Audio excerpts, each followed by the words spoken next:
ring of roses represents the first symptoms of the plague, which are red circles on the skin. The roses from the song have a special meaning.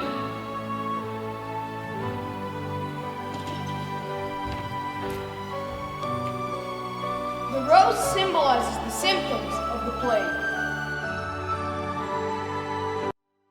The pockets were full of flowers as protection against the disease, and buttercup was traditionally used as a medicine against inflammation, fever, and skin irritation.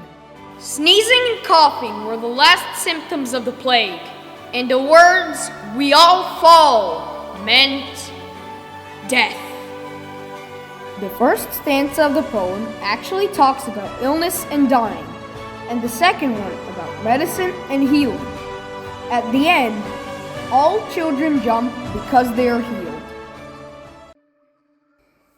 We all know that the themes of love and war are very common in the world's literature.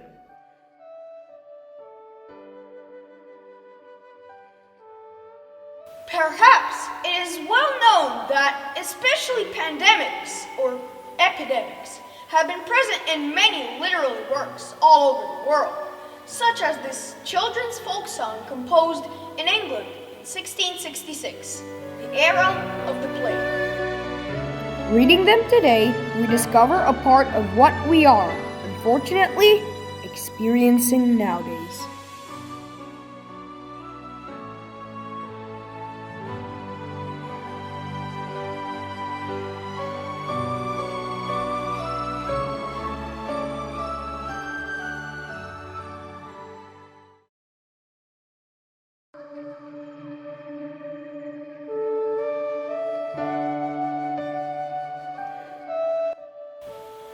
From the beginning of the coronavirus pandemic, when we retreated to our homes, we faced our biggest fears. We started thinking about the ways to dispel these fears, start our creativity, and use the time of self-isolation and quarantine in the best possible way.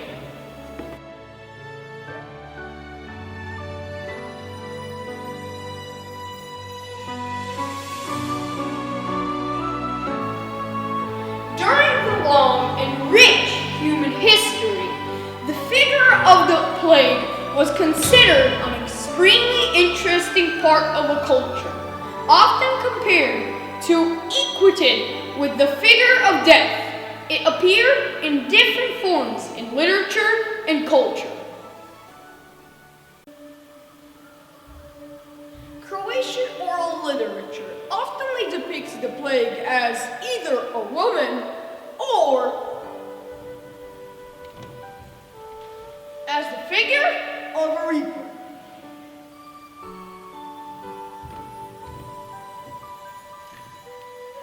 In many folk tales, there are testimonies of a serious infectious plague that ravaged over our regions. The most famous Croatian 19th century author, August Šenoa, translated the motives of the plague into the novel The House of the Plague. You won't listen. I'm the great digger of the universe, which destroys, rushes, tramples what sprouts in my path. When my foot fits, in an instant, life fades away.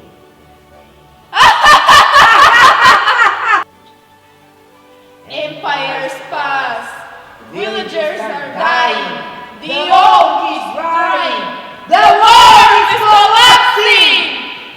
Graves are growing everywhere. Where my leg is kicking. If you care about life, Piero, take me to the village now! Oh, you terrifying woman! I will take you, but I'm begging you, spare my son. The son was not saved, And Yella learned the moral lesson in the most tragic way. The common good of a society comes before the good of an individual.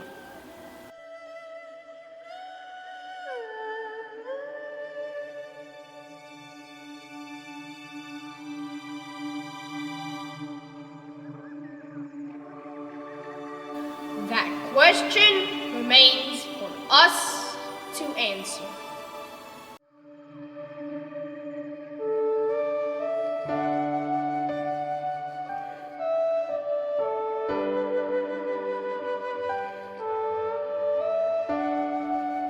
In the New Testament, the plague is not manifested as God's punishment for sinners, but as a warning about the transits of life. Who hasn't heard of the four horsemen of the apocalypse?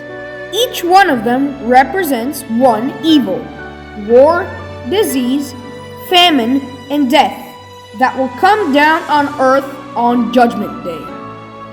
They represent the inevitable evils that people will face when they begin to lose their virtues of humanity.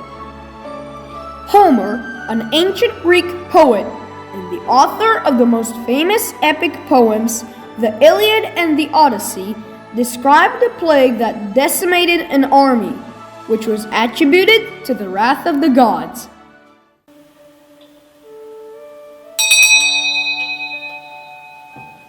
One of the most famous literary works based on the plague motive is Giovanni Boccaccio's Decameron from the 14th century.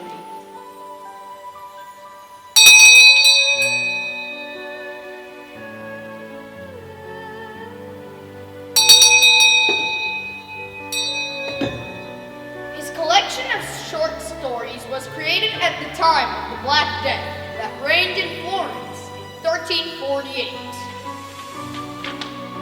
The author and his friends, 7 young men and 3 young women, leave infected Florence and go to a villa in the countryside, where they stay 2 weeks.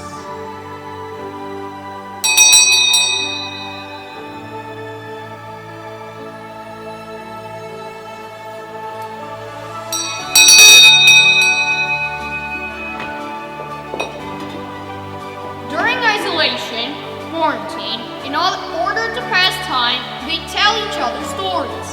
Thus, 100 novels were created, told by 10 characters. The quarantine was a stimulus to the act of creativity.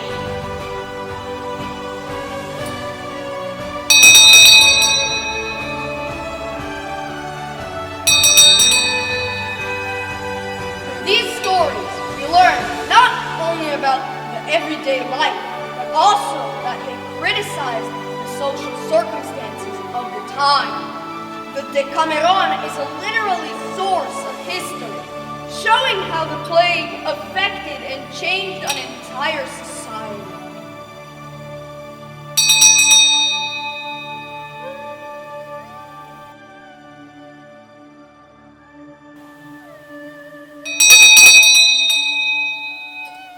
The collection of Decameron novels was the top of the bestseller list on Amazon during the isolation caused by the coronavirus pandemic.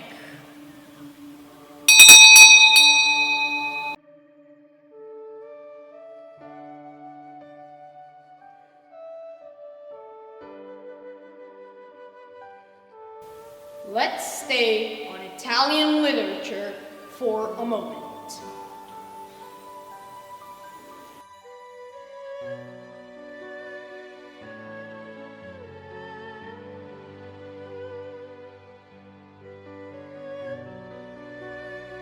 Alessandro Manzoni, a 19th century author, in his work The Betrothed, gives a clear evidence of chaos that followed the Black Death.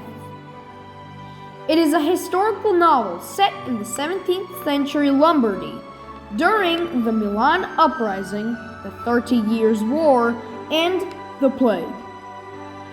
The author vividly describes the outbreak of the plague, and the initial ignoring of this fact even when people start to die.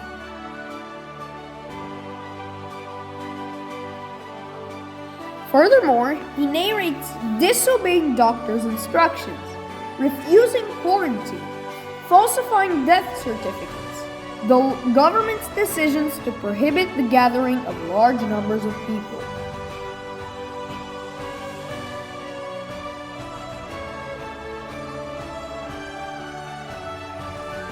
The great English writer Daniel Defoe, best known for the novel Robinson Crusoe, stayed to help the sick when the plague took hold of London.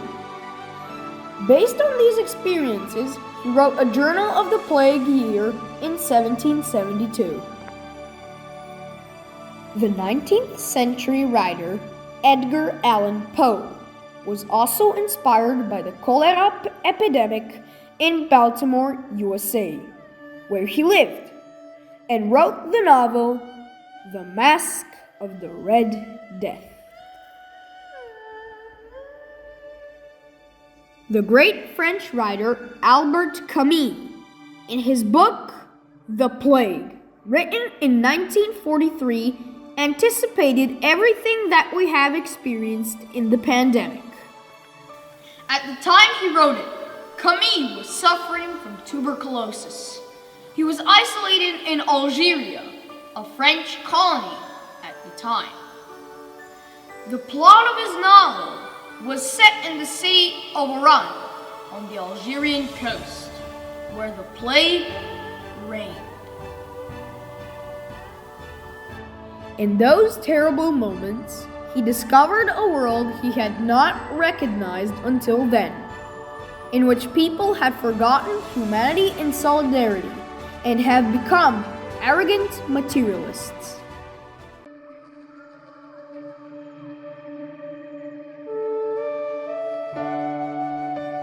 Epidemics remind people that they are thrown into the world, but they are subordinate to nature, natural disasters, diseases, floods, earthquakes, fragile bodies, and their own unpredictable mind.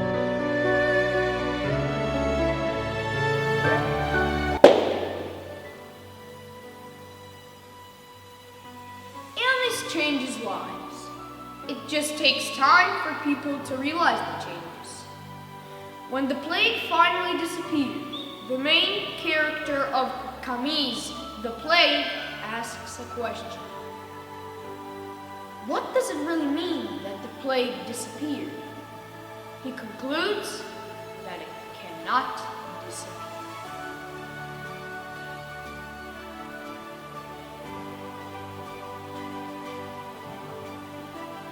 Human life is limited by death, because death is an integral part of life. It's up to us to think, search, and create for the meaning of life from birth to death.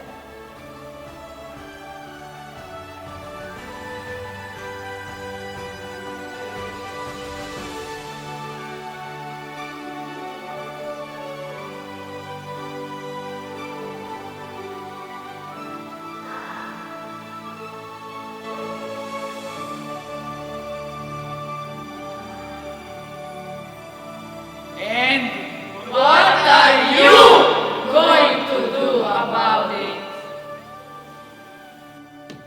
And what are you going to do? And what are you going to? And what are you? And what are you going to? And what are you going to do about it? Bili smo treći razred osnovne škole kada je korona krenula. Tada je sve palo u vodu. Bilo je strašno jer ljudi su umirali, razbolili su se i bilo je stvarno stravično. Škola je bila online i to je bilo grozno zato što ljudi su jednostavno bili doma, isto škola je bila puno teža jer online išlo je brzo, nije niko to objašnjavao dobro i slali su nam još zadatke iz škole, na televiziji i tako to. bili smo izolirani od svih, i od prijatelja i od učitelja. Nismo znali da li ćemo uopće preživjeti i da li je ovo kraj svijeta. I bilo je jako teško učiti, nismo uhvatili gradivo uopće. Bilo je strašno. Da, tada sam se ja isto razbolila i dobila sam koronu. Znači, bilo je užasno zato što nisam imala osjet, nisam imala miris, ništa nije bilo fino, ni toplo, ni vruće, ni hladno, ni nikako i bilo je grozno. Isto jedna poruka za sve, kako korona opet dođe, nešto što je važno je to da imamo prijatelje, ljude na koje se možemo osloniti.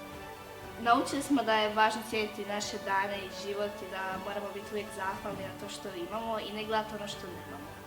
I uvijek misliti pozitivno i biti zahvalni na tome što smo uopće i živi i zdravi i što imamo prijatelje, obitelj, na to da se imamo na nekoga osloniti kad nam je najteže.